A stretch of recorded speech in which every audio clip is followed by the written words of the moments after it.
Alright, lads and ladies, it's going to be a little bit before I finally have the Sekiro No Sword video done, so I need some filler content. So, what does the biggest Naughty Dog hater this side of the Mississippi have to say about The Last of Us show? So, for those of you who do not know, I think Naughty Dog is a fraud. I think they're a B-tier developer. They caught lightning in a bottle one time with The Last of Us 1. Everything else they've done has, since Jak and Daxter, has either been mid or bad. In which case, I think Uncharted 1 is trash. I think the rest of them are okay. And I think I think The Last of Us 2 is mid. The Last of Us 1 is a fantastic game, though. They caught lightning in a bottle that one time and got promoted to monolithic status for whatever reason. So, what do I have to say about this TV show? I hate Neil Druckmann more than most people on the internet, I would say. The false advertising really rubbed me the wrong way, and ever since then, I have no respect for such a manlet. So, what do I think about this show? Well, we'll just start from the beginning and just work our way through. I hope to God I have brains enough to put the proper footage on the screen here. So let's start with the beginning. The scene where the scientists talking about how about which infection would be the most dangerous. I think that was great. That was fantastic context for what happens later. Him saying, a fungus would be worse, and people think he's crazy, and then he explains it, and it's like, oh, he's right. And the context of we would lose if that happened, it's like, that was great. That was a really great addition. I really liked that. And then we get to the first 35 minutes, and I have to say, as much as I wanted to hate every aspect of this show, this first 35 minutes is probably the best television I have ever watched. Best television, best movie, I would put this up to some of the best I've ever seen, This is better than, The Wolf of Wall Street or something like that. It's insane. Hopefully you don't mind the cars going by. Maybe in the South it's a pain. But, yeah, the first 35 minutes, this is peak television. I have to say 100%. It gives so much more context to the beginning, You get to see what normal life was like before that happened. It was just a normal day, man. It was same as anything else. Yeah, sure, there were a couple more police cars and everything, and maybe some unusual things on the news, but it's nothing out of the ordinary, right?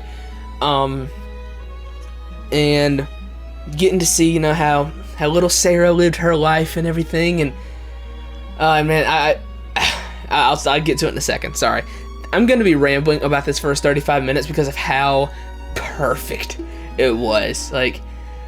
Just adding more context. The actors did so good in the first 35 minutes, man.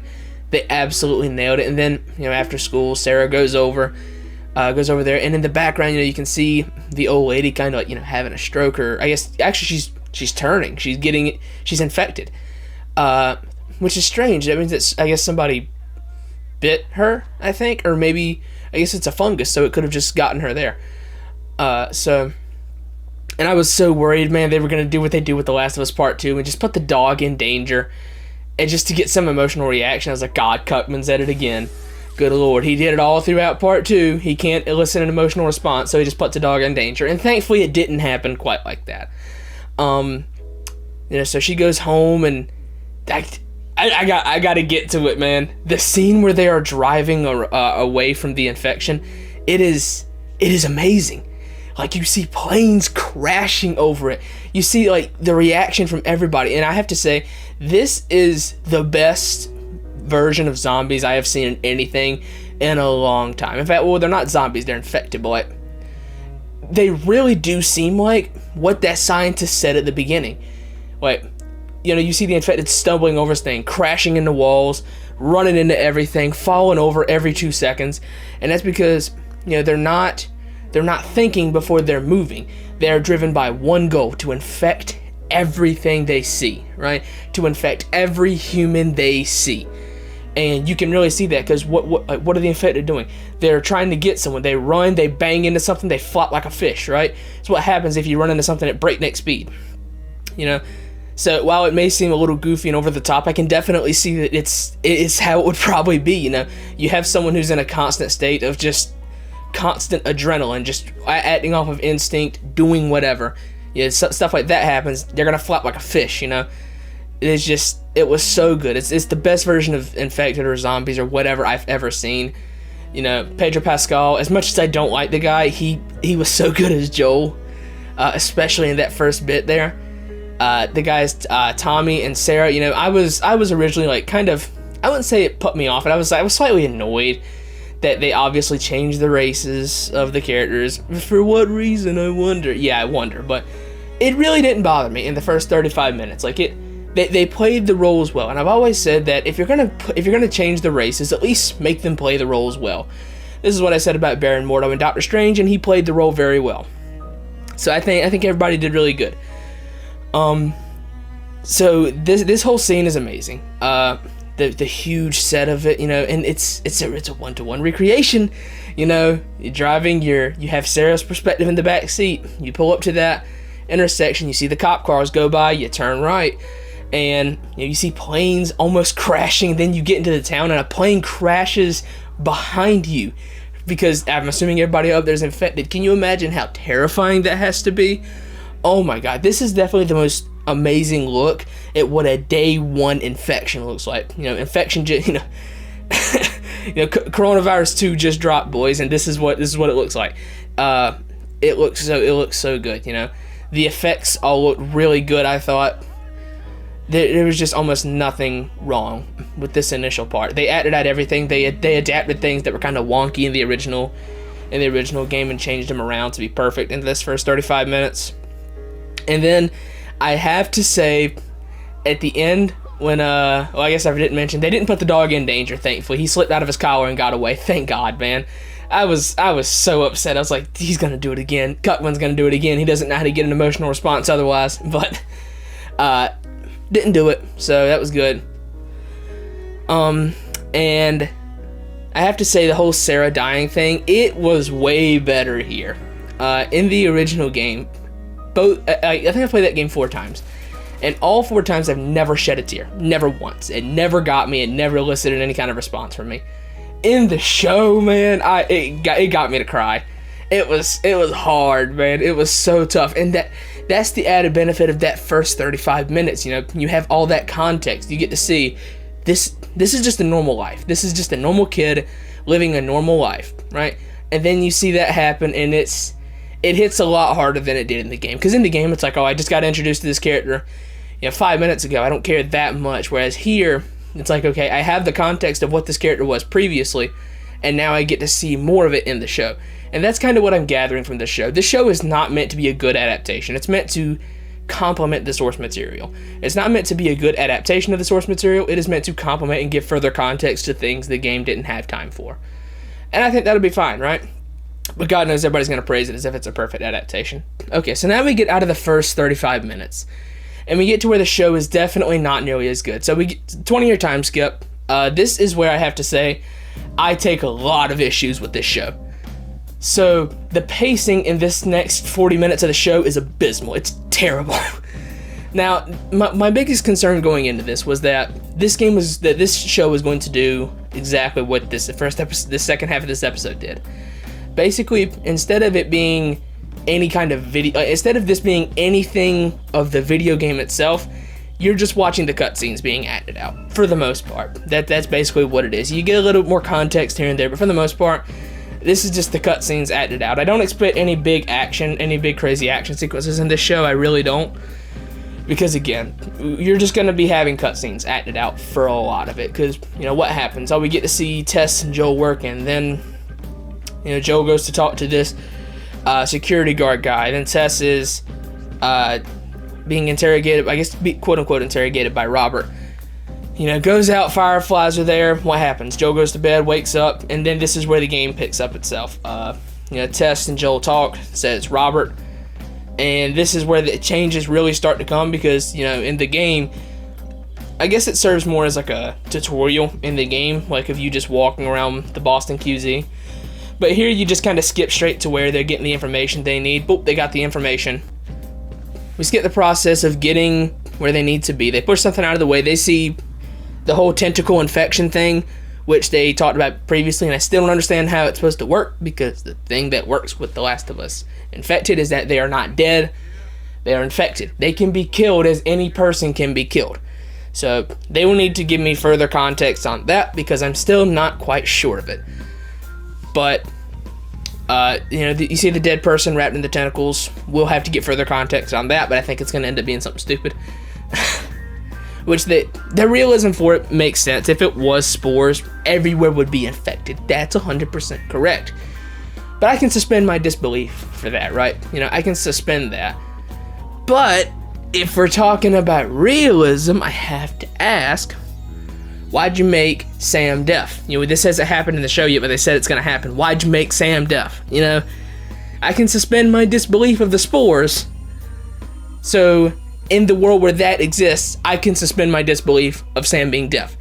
In this world where you're trying to make it as realistic as possible and not have the spores, this kid would not be alive in a zombie apocalypse if he's deaf, dude. He would not be alive. So, we will get to that when that episode airs.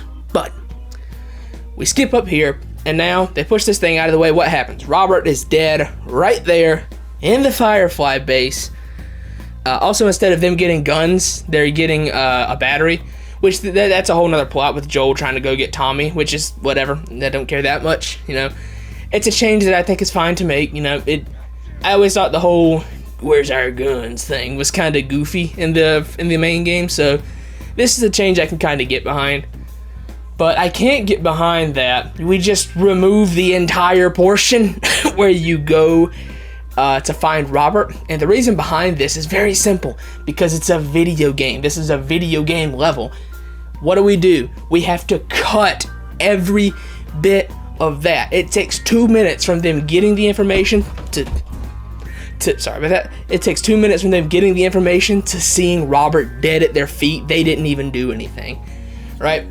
So, Robert's dead now, right? Walk around the corner. Conveniently, there's Marlene and Ellie. They're just there. So then they have their whole interaction, and it all escalates so fast with Marlene saying, "No, you're doing this, go there." And I can see why, they're both injured, whatever, it's fine. And then it's like literally 3 minutes pass from them taking Ellie and the end of the episode where it's them getting caught in the rain outside of the QZ. This is escalating so quickly. It's hard to get invested into literally anything that's happened, because it's like, we gotta get to the next scene, gotta get to the next scene, gotta get to the next scene, gotta get to the next scene. Like, it's all going so fast, it's hard to really care about anything that's happening. And again, this was my concern with this being turned into a TV show, of the pacing. I didn't think that the pacing of the game would translate well to a TV show. And if the rest of the show stays like this, I'm glad to say I'm right, because clearly this does not translate that well to a TV show. It's so hard to care about anything that's happening when it's all just flying by you at breakneck speed, right? You're going through it so fast. Bella Ramsey's Ellie, I know I've said I didn't really like her being cast. Done all right so far, right? I was about to throw something when they called her Veronica. I was like, but then they corrected it, and it was an alias. Her name is still Ellie, right? But I was about to throw something. I was not happy at that. But overall, I would give this first episode like a solid. Because of how good that first 35 minutes was, I'm going to give this episode a solid 8 out of 10. The first 35 minutes is amazing. It is peak. However, this second 40 minutes, while I wouldn't say it's bad, for people who haven't played the game, it probably seemed fine, right? But if you have played the game, I don't know how you can see this and take it seriously, right? If you really like the game, there's no way you can see that and think, wow, this is such a meaningful adaptation. Like, no. The second 40 minutes is mid. I'm sorry to say. It's just flying through it so quick. And there was one delivery I want to point out. It irked me to my core. So, the part where Ellie and Joel in the game, they're waiting on Tessa. They go into the room. Joel lays down to take a nap.